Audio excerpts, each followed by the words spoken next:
नमस्कार, मैं doctor Rupa Manglani, associate professor political science department में। हमारा आज का टॉपिक है राष्ट्रपति एवं उपराष्ट्रपति की तुलना। तो हम जानते हैं कि संघ की कार्यपालिका के शीर्ष पर राष्ट्रपति का पद है। संविधान निर्माताओं ने भारत के राष्ट्रपति को संवैधानिक अध्यक्ष की भूमिका दी है। संविधान के अनुच्छेद 63 के तहत भारत का एक उपराष्ट्रपति होगा। संविधान में उपराष्ट्रपति पद से संबंधित प्रावधान संयुक्त राज्य अमेरिका के संविधान से ग्रहण किया गया है। दोनों ही पद महत्वपूर्ण है, लेकिन दोनों में कुछ अंतर मौजूद हैं जो कि हमें जानने चाहिए। तो हमें राष्ट्रपति और उपराष्ट्रपति पद के अंतर जानने से पूर्व मैं आपको बताना चाहती हूँ कि हमने राष्ट्रपति की शक्तियों को देखा है, उसकी निर्वाचन प्रणाली का भी अध्ययन किया है, उपराष्ट्रपति के कार्य और शक्तियों का भी देखा है, उसकी निर्वाचन प्रणाली को भी देखा है। तो इस प्रेजेंटेशन में हम दोनों की समानताएं और अंतर को देखेंगे। तो उपराष्ट्रपति राज्यसभा का पदेन सभापति होता है। उपराष्ट्रपति को संविधान द्वारा कुछ कार्य तथा शक्तियां सौंपी जाती हैं। उपराष्ट्रपति कार्यवाहक राष्ट्रपति के रूप में कार्य करता है, राज्यसभा के सभापति के रूप में कार्य करता है। उपराष्ट्रपति को सूचना देने का भी कर्तव्य है। कार्यवाहक राष्ट्रपति के रूप में जो कार्य करता है उपराष्ट्रपति, वो संविधान के अनुच्छेद 65 के अनुसार राष्ट्रपति की मृत्यु या उसके द्वारा त्यागपत्र दे देने या महाभियोग प्रक्रिया के अनुसार उसके पद मुक्त होने या उसकी अनुपस्थिति के कारण जब राष्ट्रपति का पद रिक्त हो जाता है, तब उपराष्ट्रपति राष्ट्रपति के कर्तव्यों का निर्वहन करता है तथा राष्ट्रपति की शक्तियों का प्रयोग करता है। राज्यसभा के सभापति के रूप में भी उपराष्ट्रपति कार्य करता है। संविधान के अनुच्छेद 64 में दी गई व्यवस्था के अनुसार राज्यसभा के सभापति के रूप में उपराष्ट्रपति कुछ कार्यों को संपादित करता है। वह राज्यसभा के कार्यों का संचालन करता है, राज्यसभा में अनुशासन बनाए रखता है तथा आज्ञा का अनुपालन न करने वाले सदस्यों को सदन से निष्कासित कर सकता है। राज्यसभा के किसी सदस्य को सदन में भाषण देने की अनुज्ञा भी देता है। तो इसी तरह से उपराष्ट्रपति का सूचना देने का भी कर्तव्य है।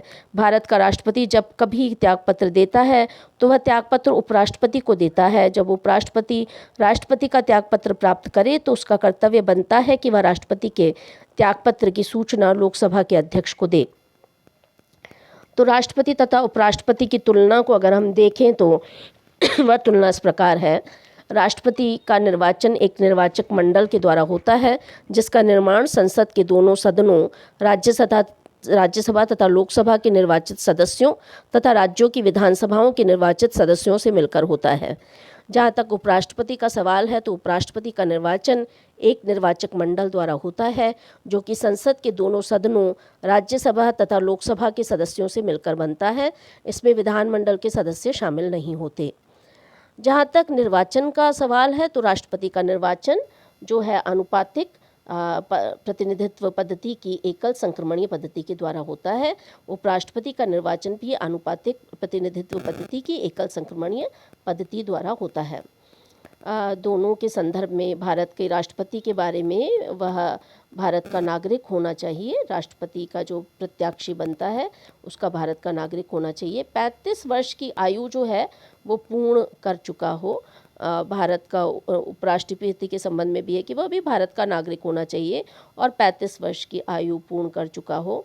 राष्ट्रपति पद के लिए लोकसभा का सदस्य होने की अर्हता होनी चाहिए। ये ध्यान रखने वाली बात है कि जो भी राष्ट्रपति पद का प्रत्याशी हो उसके लिए ज़रूरी है कि वो लोकसभा का सदस्य निर्वाचित होने के लिए अर्हत होना चाहिए।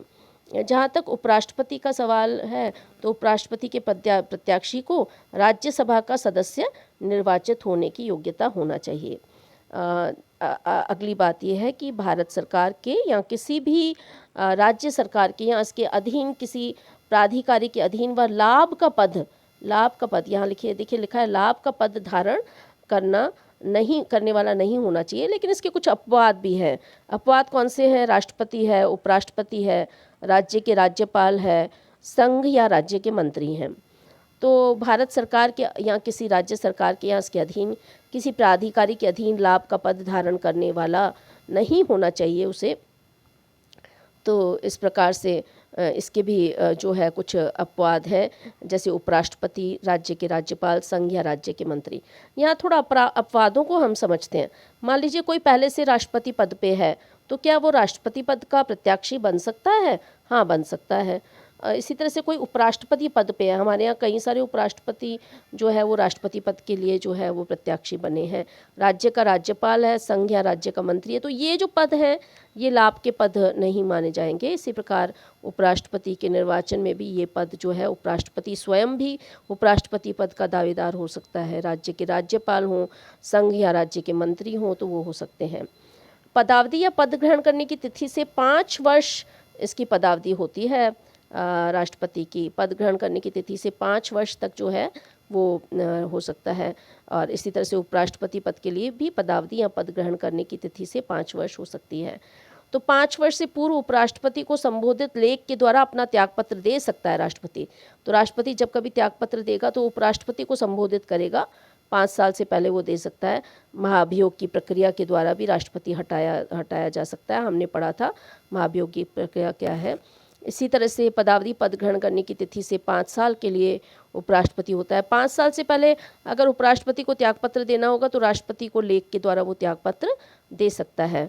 तो इसी तरह से 5 वर्ष से पूर्व वो अपना त्यागपत्र दे सकता है। राज्यसभा के सदस्यों के बहुमत के संकल्प के द्वारा वो हटाया जा सकता है, जिसे लोकसभा की बाद में अनुमति प्राप्त हो जाए। तो उपराष्ट्रपति को पद से हटाने की प्रक्रिया क्या है?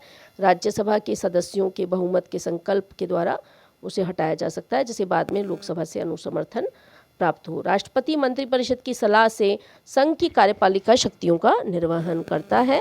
उपराष्ट्रपति के कोई कार्य नहीं है, वह राज्यसभा का केवल पदेन सभापति होता है तथा राष्ट्रपति की अनुपस्थिति में जो है वो उसके कार्यों का संपादन करता है और वो राष्ट्रपति के रूप में ही कार्य करता है जब राष्ट्रपति नहीं होता।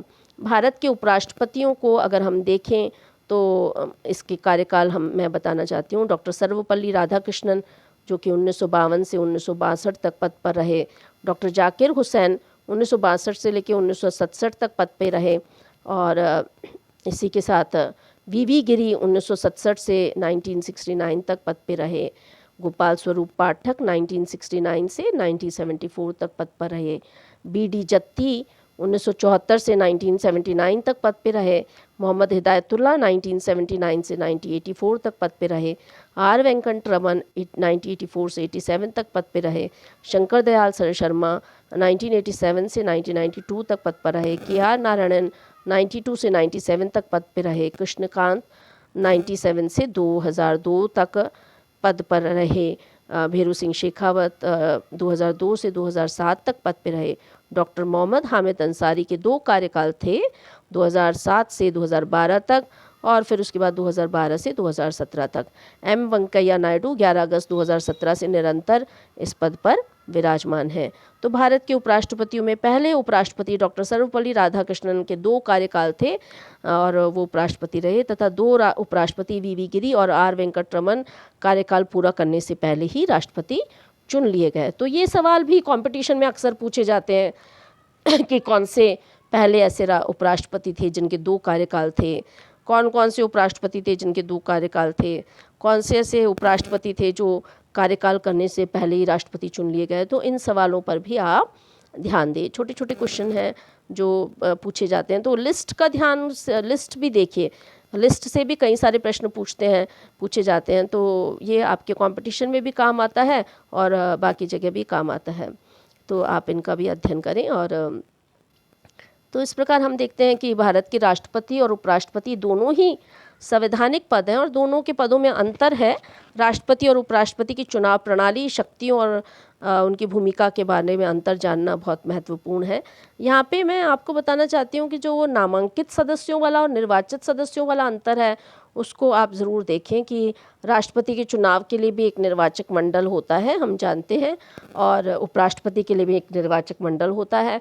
लेकिन राष्ट्रपति के निर्वाचक मंडल में संसद के दोनों सदनों, राज्यसभा तथा लोकसभा के निर्वाचित सदस्यों तथा राज्यों की विधानसभाओं के निर्वाचित सदस्यों से मिलकर बना होता है। और उपराष्ट्रपति के निर्वाचन में एक निर्वाचक मंडल द्वारा होता है जो कि संसद के दोनों सदनों, राज्यसभा तथा लोकसभा के सदस्यों से मिलकर बनता है।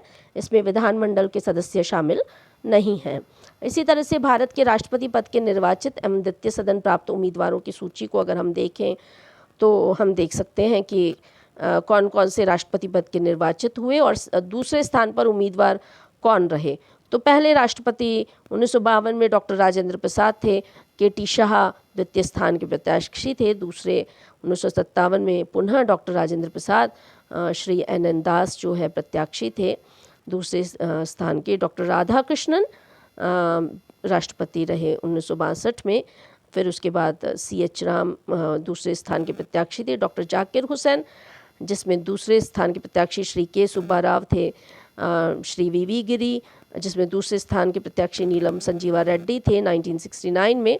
1974 में फ़खरुद्दीन अली अहमद, जिसमें दूसरे स्थान के प्रत्याशी टी चौधरी थे। 1977 में श्री नीलम संजीव रेड्डी निर्विरोध निर्वाचित हुए। महत्वपूर्ण है, ये पूछा जाता है परीक्षा में कि बताइए निर्विरोध निर्वाचित होने वाले राष्ट्रपति कौन से थे, तो ये ध्यान रखें। 1977 में नीलम संजीवा रेड्डी निर्विरोध निर्वाचित हुए।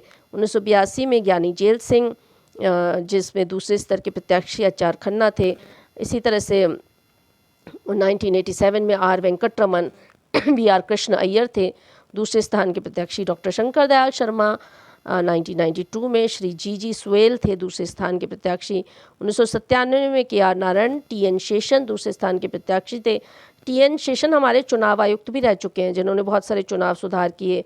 जब हम चुनाव आयोग की भूमिका पढ़ेंगे तो उसमें मैं आपको T.N. शेषन के किए हुए चुनाव सुधारों के बारे में बताऊंगी।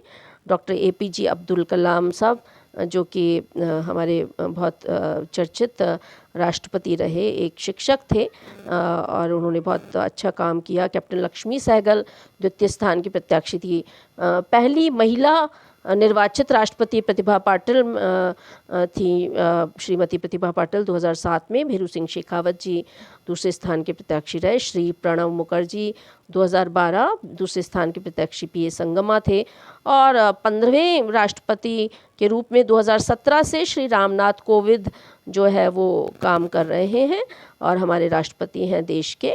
और मीरा कुमार जी द्वितीय स्थान की प्रत्याशी थी। तो इस प्रकार हमने राष्ट्रपति और उपराष्ट्रपति दोनों की लिस्ट को देखा है, तो आप इसको प्रिपेयर कीजिए और बहुत महत्वपूर्ण टॉपिक है और इसमें से छोटे छोटे क्वेश्चन बनते हैं और जब हम मिलेंगे तो उस पर और चर्चा करेंगे। अपने और अपने परिवार के स्वास्थ्य का ध्यान रखिए। शुभकामनाएं।